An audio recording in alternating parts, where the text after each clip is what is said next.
ልጁ ሰጥቶናል። ይህ ቃል የዘላለም ጩኸት ነው። እሱ እስከ መጨረሻው ይናገራል። 18 ሊቃውንት ዛሬው ዕለት የመስቀል በዓል ነው። መስቀል በግሸን ደብረ ከርቤ ላይ ያረፈበት ዕለት ነው። ስለዚህ ዛሬ የምንማረው ስለ ኒቅያ ጉባኤ ነው ማለት ነው። ስህተት ትምህርት ሊያርሙ ነው የተሰበሰቡት ብያቸዋል። ይበትን ጀመር፣ ይረጭ ጀመር። ነገሩ ተስፋፋ። ብዙ ተታድሶ ንቅናቄ ጊዜ ቤተክርስቲያን በጣም ብዙ ሰው ያጣቸው ነገራችን። እዚህ ቅድስት ማርያም እንኳን እንዳሸን ከዚህ ወጥቶ አማኑኤል የተባለውን ያዳማለው ቸርች ለደምረው ያለበት እና አባቶቻችን ግን ብልሆች ልቆች ስለሆኑ ነው ቶሎ ቤተክርስቲያን የጠበቋት። ዛሬ ያን ጊዜ ቢሆን ኖሮ ሰው አይተርፍም ነበር። ንገራቸው ዛሬ ያለነው ሰዎች አሬዎስ ባለበት ጊዜ በጣርጎ ነበር ይዞ ቀላል ሰው ነው ያመስላችሁ። በጣም ቀላል አባቶቻችን በጣም ብርቶች ስለሆኑ የገጠሙት ነኛሽ የገጠሙት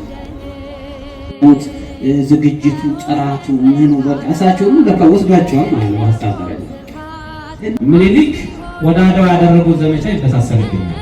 እኔ ስለ እመቤታችን ስለ ድንግል ማርያም ሲናገሩ እኔ በእውነት ዛሬም ንስሐ እንዲገቡ ጥሪ ያቀርብላቸዋለሁ። ለእነኛ ሰዎች ጌታን ከወለደችው በኋላ ወልዳለች በማለት በጣም የሚጨነቁ ሰዎች አሉ። ላቲስባት በፍጹም ይሄ ወንጌል እንዳይላቸው ክቡር የተከበሩ ዳኛ ይላልታይቆምና እኔ ቤተክርስቲያንን ያለ ልክ አሳድድ ነበረ።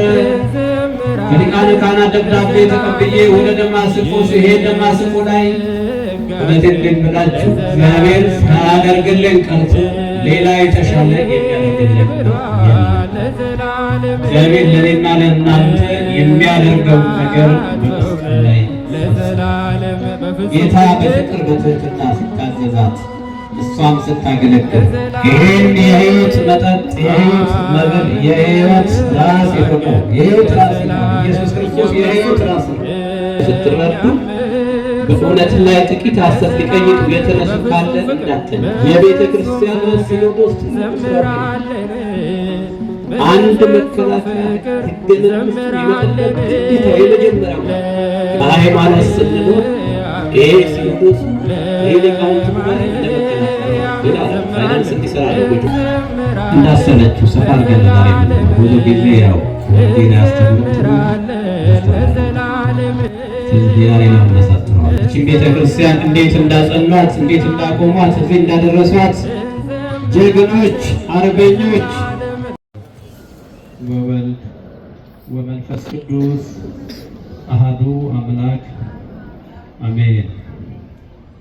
የተከበራችሁ ሊቃውንተ ቤተ ክርስቲያን አባቶች፣ ካህናት፣ ወንድሞች ዲያቆናት፣ አባቶቼና እናቶቼ፣ ወንድሞቼና እህቶቼ እንዲሁም ሕፃናት በወደደንና በከበረ ደሙ በዋጀንና ልጆቹ ባደረገን በዘላለም መንግሥቱ ባቀፈን በአምላካችንና በመድኃኒታችን በኢየሱስ ክርስቶስ ፍጹም ሰላም እንደምን አደራችሁ? እንደምን አረፈዳችሁ? እንደምን ከረማችሁ? ምሕረቱንና ጥበቃውን አብዝቶ እንደ በደላችንና እንደ ጥፋታችን ተከታትሎ ሳያጠፋን ዕድሜን ለንስሐ ሰጥቶ ጠብቆ ለዚህ ያደረሰን በዛሬው ዕለት ደግሞ በዚህ ተገኝተን ቅዱሱን ሕያው የሆነውን የእግዚአብሔርን ቃል እንድንሰማ በዚህ በተቀደሰው አውደ ምሕረት ተገኝተን እንድንባረክ የፈቀደልን የአባቶቻችን አምላክ የድንግል ማርያም ልጅ ኢየሱስ ክርስቶስ ከፀሐይ መውጫ እስከ ፀሐይ መግቢያ ድረስ የተመሰገነ ይሁን።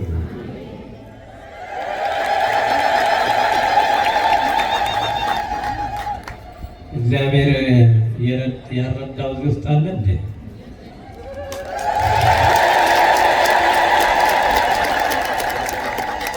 ብዙ ጊዜ የተደረገልንን ነገር ስለማናስተውል ሌላ ጥቃቅን ነገር እንጠይቃለን። በዛ ውስጥ ስንሆን ደግሞ እግዚአብሔርን አንረዳው። እውነቴን እንደምላችሁ እግዚአብሔር ሳያደርግልን ቀርቶ ሌላ የተሻለ የሚያደርግልን ነገር የለም።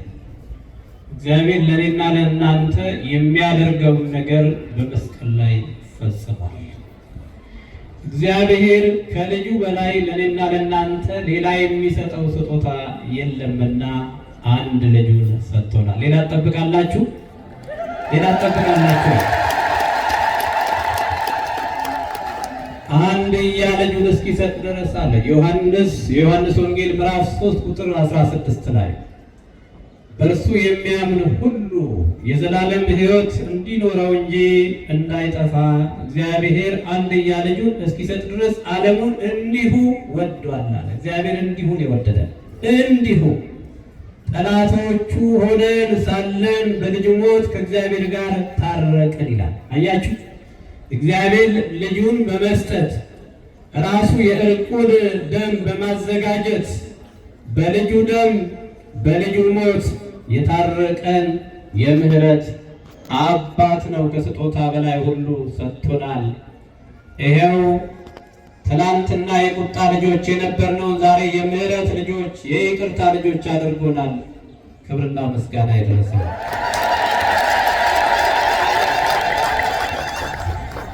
የጌታችን እናት የመድኃኒታችን እናት የኢየሱስ ክርስቶስ እናት የ9 ወር ከ5 ቀን ከተማው ከዛም ደግሞ የሕፃንነቱ ዙፋን ከዛም 30 ዓመት እስኪሞላው ዘይትዔዘዝ ለአዝማዲሁ ለዘመዶች ሁሉ እየታዘዘ ብሎ ሉቃስ እንደተናገረው ጌታ በፍቅር በትህትና ሲታዘዛት እሷም ስታገለግለው በእውነት ማርያም ሆይ ስለዚህ እንወድሻለን የሕይወትን መብል የሕይወትን መጠጥ ወልደሽልናልና ብሎ አባ ሕርያቆስ እንደተናገረው ይህን የሕይወት መጠጥ የሕይወት መብል የሕይወት ራስ የሆነው የሕይወት ራስ ይለዋል ኢየሱስ ክርስቶስ የሕይወት ራስ ነው። የቤተ ክርስቲያን ራስ ነው። ይህንን የቤተ ክርስቲያንን ራስ የወለደችልን ድንግል ማርያም ምስጋና ይድረሳት። ቅዱሳን ስለ ክርስቶስ ስለ ወንጌል የጨከኑ በነፍሳቸው ተወራርደው በደማቸው እምነታቸውን አትመው እስከ ጥግ ድረስ የተጓዙ የአባቶቻችን የቅዱሳን ሰማዕታት ቃል ኪዳናቸው ከሁላችን ጋር ይሁን።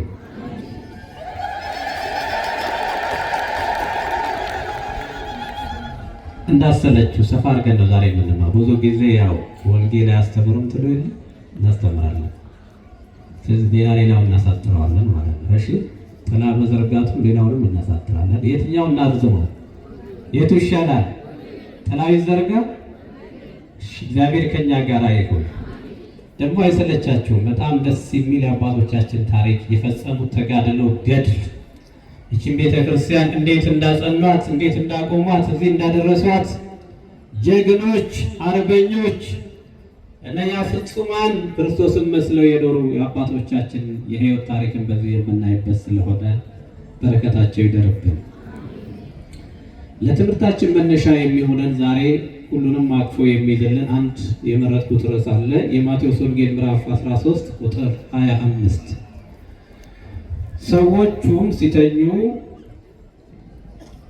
ሰዎቹ ሲተኙ ግን ጠላቱ መጣና በስንዴው መካከል እንክርዳድን ዘርቶ ሄደ። ስንዴውም በበቀለና ባፈራ ጊዜ እንክርዳዱ ደግሞ ያን ጊዜ ታየ ይላል።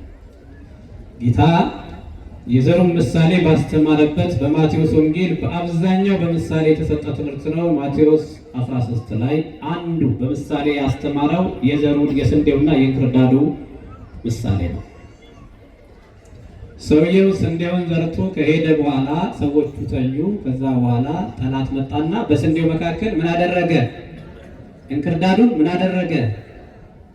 ዛሬ እንክርዳዱን እንነቅላለን ማለት ነው። ከአባቶቻችን ጋር ሆነን አባቶቻችን እንዴት እንክርዳዱን እንዳረሙት ብልሃትን ጥበብን ከነሱ ጭምር እንማራለን። ዛሬ እንደ ኢትዮጵያ ኦርቶዶክስ ተዋሕዶ ቤተክርስቲያን እንግዲህ እንደሚታወቀው ብዙኃን ማርያም ይባላል። ማን ይባላል? ብዙኃን። ብዙኃን ማለት ያው ብዙዎች ማለት ነው። ብዙዎች ወይም የብዙዎች ብዙ ቁጥራቸው ብዙ የሆነ ብዙኃን ማርያም ማለት ደግሞ ዕለቱ 21 ስለሆነ በዚህ ቀን እነኛ ብዙኃን የተባሉ ሊቃውንት 2348 ሊቃውንት የተሰበሰቡበት ከዚህ ውስጥም ተመርጠው የመጨረሻው ርትዕት ሃይማኖት ብለው የጸኑ በአንድ ቃል እንዳንድ ቃል ተናጋሪ እንዳንድ ልብ መስካሪ ሆነው የተገኙ 318 ሊቃውንት እነሱን እናይበት ትልቅ በዓል ለምን ተሰበሰቡ? እንዲህስ በዓላቸው እንዴትስ ተቋጨ? ይሄ ሁሉ ስብስብስ ለምንድን ነው? ይሄን ያህል ርቀት ጉዘው ለምን መጡ? በሕይወታቸው የከፈሉትን ዋጋ ሁሉ እናያለን ማለት ነው። እንክርዳዱስ ምንድን ነው? ስንዴውስ ምንድን ነው? ይሄንንም እናያለን ማለት ነው። ሌላው በዛሬው ዕለት የመስቀል በዓል ነው። መስቀል በግሼን ደብረ ከርቤ ላይ ያረፈበት ዕለት ነው። እሱ ቅድም መምህር በሰፊው ስላስተማር ሁለቱንም ከነካካን አንዱን ሳናበስል እንሄዳለን ማለት ነው። ስለዚህ ዛሬ የምንማረው ስለ ኒቂያ ጉባኤ ነው ማለት ነው። ይህን ነው የምወስዳችሁ ማለት ነው። ወደ ኒቂያ እንሄዳለን ማለት ነው። ወደ 325ቱ ቀን ጉባኤ ወስዳችኋለሁ ማለት ነው። ይሄ ጉባኤ የቤተ ክርስቲያናችን ሕልውና የቤተ ክርስቲያን መሰረት እንዳይፈረካከስ እንዳይናድ አድርገው አባቶቻችን በጣም ስራ የሰሩበት በቅብብሎሽ ዛሬ እኔና እናንተ ላይ የደረሰበት ብዥታ እንዳይፈጠር ቀኖናን ዶግማን አጥርተው የሰሩበት ኩልል ያለ ንጹሑን የቤተ ክርስቲያን ትምህርት ያገኘንበት የመጀመሪያው ሊቃውንተ ቤተ ክርስቲያን ተሰብስበው ሰዓት የሰሩበት ነው። ከዛ ቀጥሎ የኤፌሶኑ አለ። እዛ 200 ተሰብስበዋል። የንስጥሮስን ክህደት ትምህርት እዛ ለማረም ተሰብስበዋል። በቀጣይ ከዛ የመቅዶኒዎስ የተባለው ደግሞ በመንፈስ ቅዱስ ላይ የተነሳ ነው። ይሄም ከሦስቱ አካል አንዱን አካል አሳንሰው የተነሳ ሊያጎድል የተነሳ እሱም 150 ሊቃውንት በቁስጥንጥንያ ተሰብስበው እሱን አውግዘው አረቡን ነቅለው የለዩበት ነው ያኛው ጉባኤ። የመጀመሪያው ግን ለነኚህ ሁሉ ቤዝመንት ሆኖ ያገለገለው የመጀመሪያው ግራውንዳቸውን ያኖሩት በኒቂያ በተሰበሰቡበት ጉባኤ ነው። እንግዲህ የስህተት ትምህርት ሊያርሙ ነው የተሰበሰቡት ብያችኋለሁ። የስህተትን ትምህርት በ325 የጀመረ አይደለም፣ በክርስቶስም ጊዜ ጀምሮ ነበር። ይሄ የስህተት ትምህርት ማለት ነው። በክርስቶስም ጊዜ ጀምሯል። ብዙ ጊዜ የጸጋውን ወንጌል ላለመቀበል አይሁድ በወንጌል ላይ ሌላ ነገር መጨመር አለብን መደመር አለብን የሚል ሕግ ሲደመር ጸጋ እያሉ እኩል ይሆናል ድነት የሚለውን በክርስቶስም ጊዜ ሲጠደው ሙሉ ለሙሉ የክርስቶስን ትምህርት አንቀበልም ብለው ያስቸገሩበት ጊዜ ነበር። ለዚህም ክርስቶስ ደቀ መዛሙርቱን በተደጋጋሚው በማቴዎስ 16:6 እስከ 12 ላይ ኢየሱስም ከፈሪሳውያንና ከሰዱቃውያን እርሾ ተጠንቀቁና ተጠበቁ ይላቸው ነበር ይላል። እነርሱ እርሾ ብሎ ሲል ስለሌላ ስለሚበላው እንጀራ ነበረ ያሰቡትና በኋላ ግን ነገሩን ያ እንዳልሆነ ሲነግራቸው እነርሱም ከፈሪሳውያንና ከሰዱቃውያን ትምህርት እንጂ ከእንጀራ እርሾ እንዲጠበቁ እንዳላላቸው ያን ጊዜ አስተዋሉ ይላል። ልብ አድርጉ፣ በትምህርት የታመመ ሰው በምንም አይፈወስም። እውነቴን የምላችሁ የሥጋ ደዌ ቢይዛችሁ ጸበል ተጠምቃችሁ እምነት ተሻሽታችሁ ትድናላችሁ። በትምህርት ከታመማችሁ፣ በትምህርት ከጠመመ ግን ማስተካከል አይቻልም። በትምህርት የተበላሸን ነገር የስህተት ትምህርት አንድ የተገባ ብዙን ነገር ነው የሚነዳው። ብዙውን ነገር ትልቁን ትምህርት ሁሉ ነው የሚነዳው። ስለዚህ ሰይጣን በዮሐንስ ወንጌል ምዕራፍ 10 ቁጥር 10 ላይ እንደተነገረው ሌባው ሊሰርቅና ሊያርድ ሊያጠፋም ነው የሚመጣው እንደተባለ ሁሉ የመጀመሪያው የሰይጣን ትግል በክርስቲያኖች አእምሮ ያለው ንጹሕ ትምህርት የክርስቶስን ትምህርት መምታት ነው፣ መቀየጥ ነው፣ ወተቱን በመርዝ መበከል ነው። ቅይጥ የሆነ ትምህርት በሰዎች አእምሮ መትከል ነው፣ መሰረታቸው ማናጋት ነው።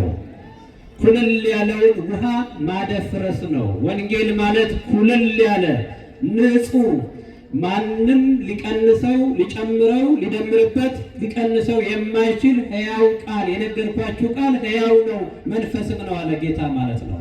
ይሄ የነገርኳችሁ ቃል ሕይወት ነው አለ። የጌታ ቃል ማለት ሕይወት ማለት ነው። የሥጋና ደም ሐሳብ ሊገባበት የማይችል ማንም ሊቀንሰው የማይችል ሊያሻሽለው ሞዲፋይ ማድረጋችንም የእግዚአብሔርን ቃል ማለት ነው። እንደወረደን የምትቀበሉት ሰይጣን ይህንን መምታት ነው። ይሄ ቤዝመንት ነው የሕይወታችን። ጠላት መሰረታችሁን የሚመታው መሰረታችሁ ከተመታ ሌላው ይፈራረሳል። ግድግዳው ጣራው መቆም አይችልም። ዋናው መሰረት ነው። የእግዚአብሔር ቃል የሕይወታችን መሰረት ነው። ሰው በእንጀራ ብቻ አይኖርም ከእግዚአብሔር አፍ በሚወጣ ቃል እንጂ ተብሏል። የእግዚአብሔር ልጆች የሚኖሩት በእግዚአብሔር ቃል ጭምር ነው እና ከፈሪሳውያን እርሾ ተጠበቁ አላቸው። ምንድነው ይሄ? የሰዱቃውያንና የፈሪሳውያን እርሾ ትንሣኤ ሙታንን የሚክድ ሙሉ ለሙሉ አዲሱን ስርዓተ ትምህርት የማይቀበል አዲሱ ትምህርት ማለት አዲስ ኪዳን ማለት ነው። ባጭሩ የክርስቶስን ትምህርት የማይቀበል የሚገፋ በሙሴ ሕግጋት ላይ ብቻ እዛ ጋር ተቸክሎ በፍጹም ወደ አዲስ ወደ ጸጋ ወንጌል የማይሻገር ማለት ነው። ስለዚህ እዛ ጋር ይቃወሙ ነበርና ሐዋርያው ቅዱስ ጳውሎስ በገላትያ 5:8 ላይ ጥቂት እርሾ ሊጡን ሁሉ ያቦካል ይላል። 100 ኪሎ ዱቄት ለማቡካት ብዙ እርሾ ያስፈልጋችሁ፣ በአንድ ባሊ እርሾ ያስፈልጋችሁ። ጥቂት 2-3 ኩባያ እርሾ ይበቃቸው። እናቶች ይናገሩ፣ ጥቂት እርሾ ነው አይደል? ብዙ እርሾ አያስፈልግም። ጥቂቷ የስህተት ትምህርት ታደበላልቀዋለች፣ ትልቁን ትምህርት ትመርዘዋለች። በጣም ከባድ ነው። በጣም ከባድ ነው። በአንድ ትልቅ በርሜል ውሃ ውስጥ አንድ ብልቃጥ መርዝ ቢገባ መርዙ ትንሽ ነው ብላችሁ አጠጡትም። የስህተት ትምህርት ትንሽም ብትሆን የስህተት ነው። ሰይጣን እንደዛ ነው የሚያደርገው። በእውነት መካከል ጥቂት ሐሰትን መደባለቅ ነው። ኢዮብ እግዚአብሔር ፊት ሄዶ ሰይጣን ኢዮብ ይሰድብሃል ብሎ ሲል ሐሰት እየተናገረ ነበር። ስለዚህ ጥቂቱ እርሾ ሊጡን ሁሉ ያቦካልና ይሄ የፈሪሳውያን እርሾ የተባለው የስህተት ትምህርት ነው። ለዚህ ነው ወንጌልን አንጥረን ማወቅ ያለብን። ያለበለዚያ አለይም እንደሰማነው ምንድነው ያለው አንዱ ሲያስተምር የዛሬ 5 ዓመት ክርስቶስ ስጋን አልነሳም ብዬ አስተምሬ ነበረ። አሁን ግን ስደርስበት ስጋ እንደለበሰ አውቅ ያለውና ይሄ ይታረብል ይቅርታ ይደረግ። እንዴት እንዲህ ይሆናል? የሃይማኖት ትምህርት እኮ ይቅርታ ብለህ በ5 ዓመት የሆነ አሁን ዛሬ ገባኝ ይቅርታ አድርጉልኝ ብለህ በጣም ከባድ እኮ ነው። መሰረት የሌለው ቤት እኮ ነው።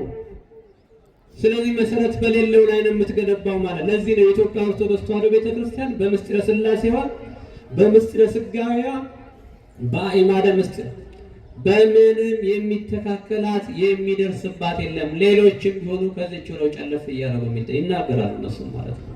ቤተክርስቲያን መሰረቷ ጽኑ ነው።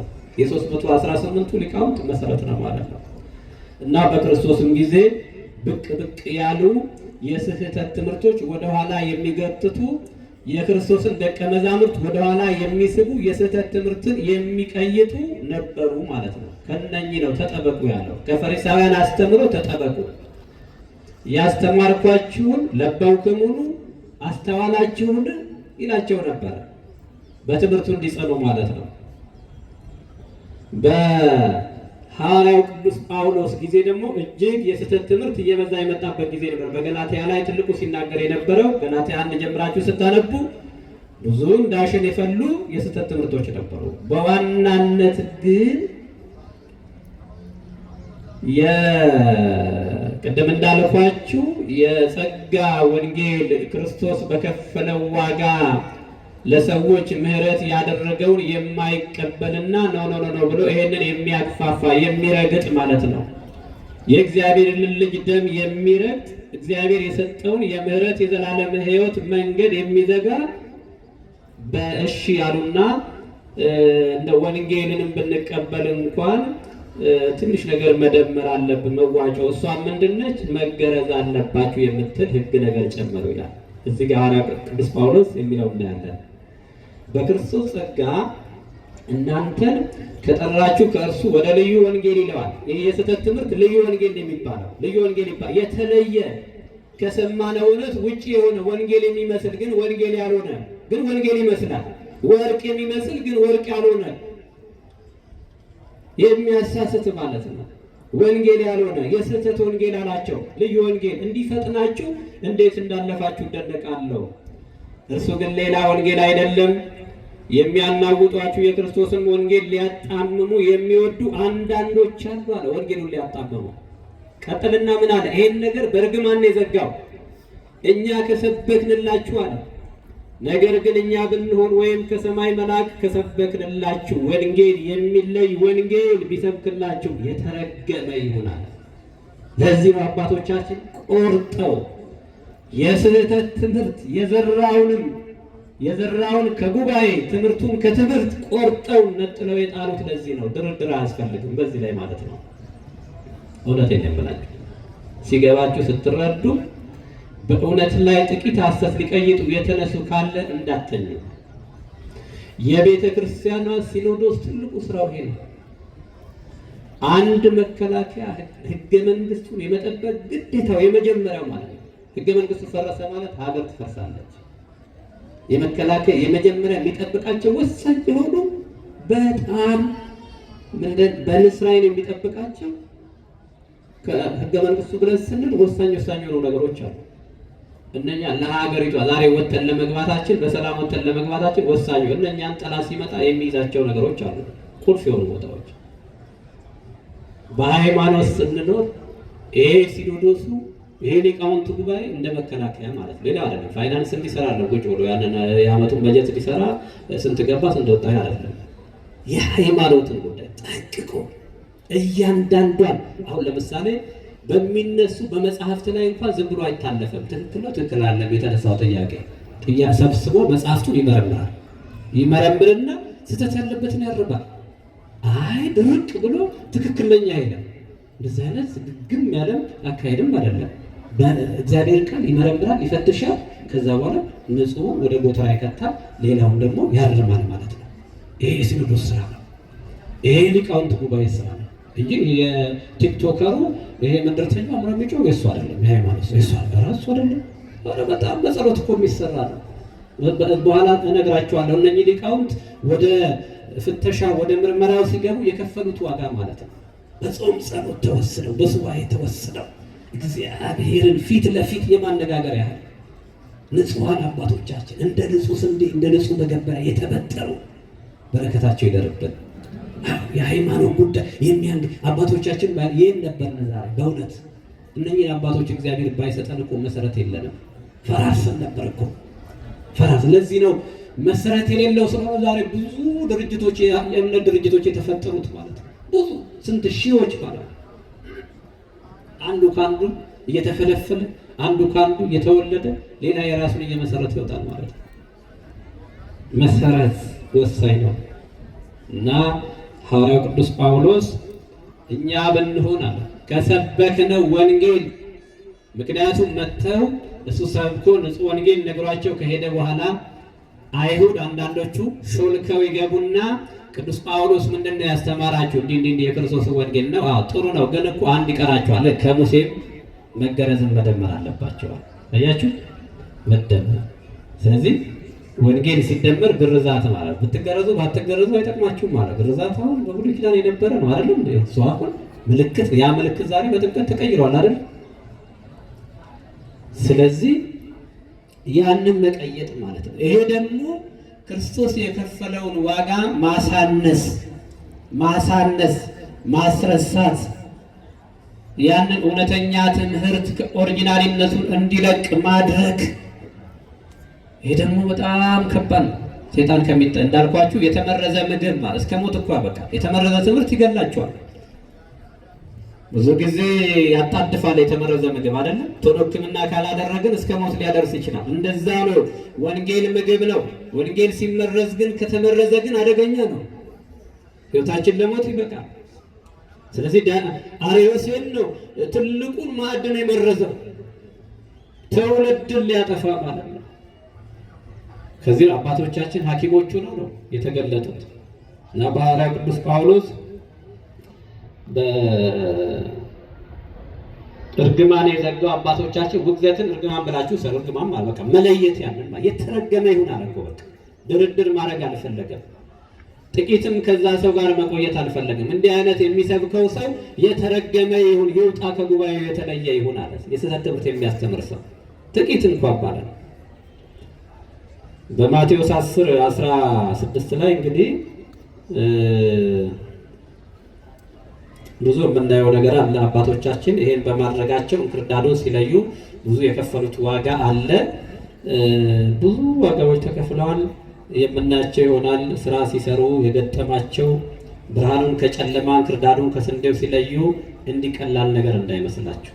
ምክንያቱም ዲያብሎስም በራሱ ያደራጀው ብዙ ሰራዊት አለው። ሰልፍ ነው፣ በሁለቱም ወገን ሰልፍ ነው፣ ግጥሚያ ነው፣ የጦር አውድማ ነው። ኒቅያ የጦርነት አውድማ ነች።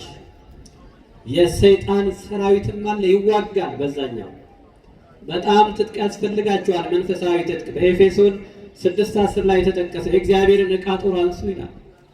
የጸሎት ትጥቅ ያስፈልጋል፣ የእምነት ትጥቅ ያስፈልጋል፣ በጣም መታጠቅ ያስፈልጋል። እንደዛ ካልሆነ ትግሉ ከባድ ነው። ጌታ ተናግሯል። በዚህ በወንጌል ምክንያት በማቴዎስ 10:16 ላይ ወደ ሸንጎ አሳልፈው ይሰጧቸዋል፣ በምኩራቦቻቸውም ይገርፏቸዋል፣ ከሰዎችም ተጠበቁ ይላል። ይሄ ወንጌል የሚወልደው ነው። ለወንጌል የሚከፍሉት ዋጋ ነው። እንግዲህ ስለዚህ ወደ ኒቅያ ልውሰዳቸው። ከዛው እያየን ወደ ሐዲስ ኪዳንም እየመጣን ከቅዱስ ጳውሎስ ለወንጌል የከፈለውን ከነሱ ጋር ጎን ለጎን እያየን እንሄዳለን። ኒቅያ በኒቅያ አባቶቻችን 2348 ሰዎች ተሰበሰቡ ነው። ከኔ ጋር ስልክ ያዛችሁ አቁሙ። ስልክ ያዛችሁ እዚያ ወደ ምረት አካባቢ ስልክ ይሄ ወንጌልን መቀየጥ ይባላል በራሱ ማለት ነው። ታረጋለህ ማለት ነው። ሰው ሲያስተምረው ነው ማንንም በወንጌል ማንንም አትለፉ ረግም ያልፋለው ያልፋው ቅዱስ ጳውሎስ። ስለዚህ ወንጌል ላይ ጸጥ ብለን ማዳመጥ ያለብን ለወንጌል ወንጌል ሁሉ ነገር ነው እና ኒቅያን ነው የምናየው። በኒቅያ ብያቸዋለሁ። ስንት ናቸው የተሰበሰቡ ብያቸዋለሁ። መጀመሪያ 2348 ናቸው። መነሻቸው እንግዲህ ለምን ተሰበሰቡ? በአሪዮስ ማለት አፍሪካዊ ነው። የሊቢያ ተወላጅ ነው። አሪዮስ ማለት ነው። ሊቢያን ታውቃላችሁ? የጋዳፊ ሀገር ማለት ነው። አፍሪካዊ ነው። በጣም የተማረ ብልህ የሆነ የስነ ጽሑፍ ሰው፣ የግጥም ሰው፣ በጣም የተማረ ሰው ነው። በእውቀት ደረጃ ምን ያደርጋል ግን ጥበብ ከሌለው መንፈስ ቅዱስ ካልገባበት እውቀትም ይዞ ገደል ይከታል። እግዚአብሔር እውቀታችሁን ይጎብኝላችሁ። የጥበብ የእውቀት ሁሉ መጀመሪያ እግዚአብሔርን መፍራት ነው ይላል። እግዚአብሔርን ባለመፍራት የሚጀመር እውቀት ሁሉ መጥፊያ ነው የሚሆነው እና ይህ ሰው እንዳልኳችሁ የቤተ ክርስቲያን ካህን ነው፣ አገልጋይ ነው፣ ታዋቂ ነው፣ ተጠያቂ ነው። ታዲያ በአንዲት አረፍተ ነገር ነው ስህተት ውስጥ የገባው። ምሳሌ 8:22 መጽሐፈ ምሳሌ አነቡ። እንዲህ የሚል ቃል አለ፣ እግዚአብሔርን የሥራው መጀመሪያ አደረገኝ። ገባችሁ? እግዚአብሔር ምን አደረገኝ? እስቲ በሉ። እግዚአብሔር የሥራው መጀመሪያ አደረገ። እግዚአብሔር የሥራው መጀመሪያ አደረገ። ለምንድን ነው ያለው? ከላይ ከቁጥር 1 ጀምሮ ስታነቡት እዛው ላይ ስለ ጥበብ ነው የሚያወራው። ጥበብ ቤቷን ሰራች ደግሞ የሚል አለ አይደል? ጥበብ ማን ነው? ራሱ ጥበብሰ መድኃኒነ ውእቱ ኢየሱስ ክርስቶስ። ጥበብ ማን ነው? እሱም የእግዚአብሔር ጥበብ የሆነ ክርስቶስ ነው ይላል። እንግዲህ ጥበብ ከላይ እየተናገረች መታ፣ ይሄው ጥበብ መልሶ እግዚአብሔር የሥራው መጀመሪያ ያደረገኝ ካለ፣ ይሄማ እግዚአብሔር የሥራው መጀመሪያ ያደረገኝ ካለ፣ ስለዚህ መጀመሪያ ነበረው። አያችሁ? መጀመሪያ ነበረው። መጽሐፍ የሚለው ምንድን ነው? በመጀመሪያ እግዚአብሔር ሰማይና ምድር ፈጠረ ይላል እንጂ ስለ እግዚአብሔር መጀመሪያ የሚናገረው አለ እንዴ? አለ ወይ? ሲመልሱልኝ። በዮሐንስ ወንጌል ምዕራፍ 1 በመጀመሪያ ምን ነበር ይላል? መጀመሪያ የሌለው መጀመሪያ ነው እየነገረን ያለው። በመጀመሪያ ምን ነበረ? ቃል ነበረ። መጀመሪያ የለውም፣ ጥንት የለውም። ቃልም በእግዚአብሔር ዘንድ ነበረ፣ ቃልም እግዚአብሔር ነበር እያለ ይሄው ቃል ነው መጥቶ ቁጥር 14 ላይ ቃልም ሥጋ ሆነ የሚለው ማለት ነው። ይሄን ነው እንግዲህ ምሳሌ 8:22 ላይ ያለችው ቃል ይዘው አርዮስ ፍርክስክስ ወጣ፣ ተደነባበረ። አያችሁ፣ አንድ ጥቅስ ይዘው የሚደነባበሩ አለ። እኔ ስለ እመቤታችን ስለ ድንግል ማርያም ሲናገሩ እኔ በእውነት ዛሬም ንስሐ እንዲገቡ ጥሪ ያቀርብላቸዋለሁ። ለእነኛ ሰዎች ጌታን ከወለደችው በኋላ ወልዳለች በማለት በጣም የሚጨነቁ ሰዎች አሉ። ላቲ ስባት በፍጹም ይሄ ወንጌል እንዳይላቸው። ምንድን ነው የሚለው ወንጌል? ማቴዎስ 13 እኮ 50 ላይ ሄዳችሁ ስታነቡ ምንድን ነው የሚለው? እነኚህ ወንድሞቹ እነከሌ አይደሉም ይሉና ምን ይላል መዝጊያው ላይ? ተሰናከሉበት። እቺን ለምን አይሏትም? ተሰናከሉ እኮ ነው የሚለው በዚህ ቃል ማለት ነው። ይሄም በማለታቸው እከሌም ወንድሙ የሥጋ መስሏቸው አይሁድ የሰተኑት ሲዛጋ እንግዲህ ማለት ነው ሲደናቀሩ፣ ከዛ መጨረሻ ላይ ሲዘጋው ተሰናከሉበት። በዚህ ቃል በዚህ አረዳድ ተሰናከሉበት እኮ ነው የሚለው። በዚህ ጥቅስ በአንድ ጥቅስ ፍርስርሳቸው የሚወጣ ሰዎች አሉ ወገኖቼ። በጣም ማንበብ ያስፈልጋል። መጽሐፍ ቅዱስ በራሱ አንዱ ቃል ሌላውን ቃል እየፈታ ይሄዳል። ቃልን እየፈታ ስለማናነብ እኮ ነው። ስለማናነብ በደንብ ደጋግመን ስለማናነብ እንጂ ምንም የሚጣረስ ቃል የለም። እውነት የሚመላቸው እግዚአብሔር አይጋጭበትም። እግዚአብሔር የተጋጨበት የተጣላበት ጊዜ የለም። ይኸው ፀሐይና ጨረቃ ሳይጋጩ ከተፈጠሩ ጊዜ ጀምሮ ውደታቸውን ጠብቀው ይሄዱ። እግዚአብሔር በስራው ታማኝ ነው። እግዚአብሔር የሰራው ስራ መልካም ነው። እግዚአብሔር በስራው አይታማም።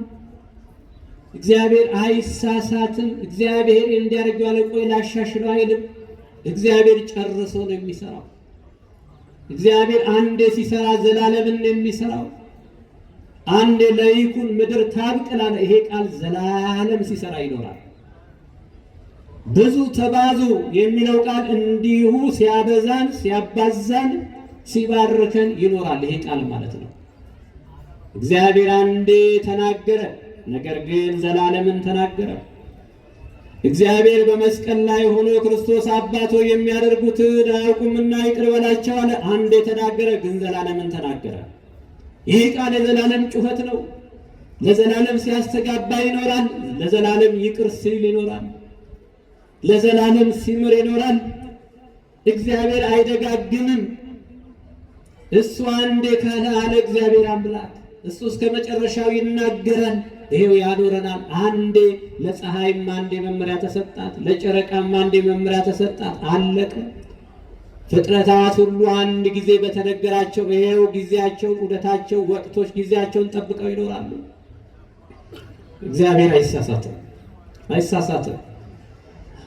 ኃይሉ ብዙ ሆኖ ሳለ ጠላቶቹ ዋሹብኝ ይላል መጽሐፍ። ጠላት ሁሌ በጌታ ላይ እንደዋሸ ነው እና ዲያብሎስ ዋሸ። ወልድ ያልነበረበት ጊዜ እዚህ ጋር እኮ አይደለም የካደው፣ ማርያም ጋር አይደለም የካደው። ገና ካደ መጀመሪያ አልነበረም አላያችሁ? አልነበረም። ግን ከጊዜ በኋላ የሆነ ጊዜ አለ። እግዚአብሔር ስራን ሊሰራ ሲፈልግ ምድር ሰማይን ሊፈጥር ሲፈልግ ልክ ሸክላ ሰሪ መጀመሪያ መደቧን ሰርታ በመደቧ ላይ ሌላውን ነገር እንደመሰራ እሱን የፍጥረታት ሁሉ መደብ አደረገው፣ ፈጠረውና በእሱ ላይ ሌላውን ፈጠረ። ትልቅ ክህደት ነው ይሄ። ምስጢረ ሥላሴን የሚያፈራርስ ትምህርታችን ሁሉ የሚሰነጣጥቅ ነው። ምስጢረ ሥላሴ ከሌላችሁ ምንም የላችሁ። ሁሉም ነገር ምስጢረ ሥላሴ ምስጢረ ሥጋዌ ላይ ይቆማል። ምስጢረ ሥላሴን ሳትረዱ ወደ ምስጢረ ሥጋዌ አትሻገሩ።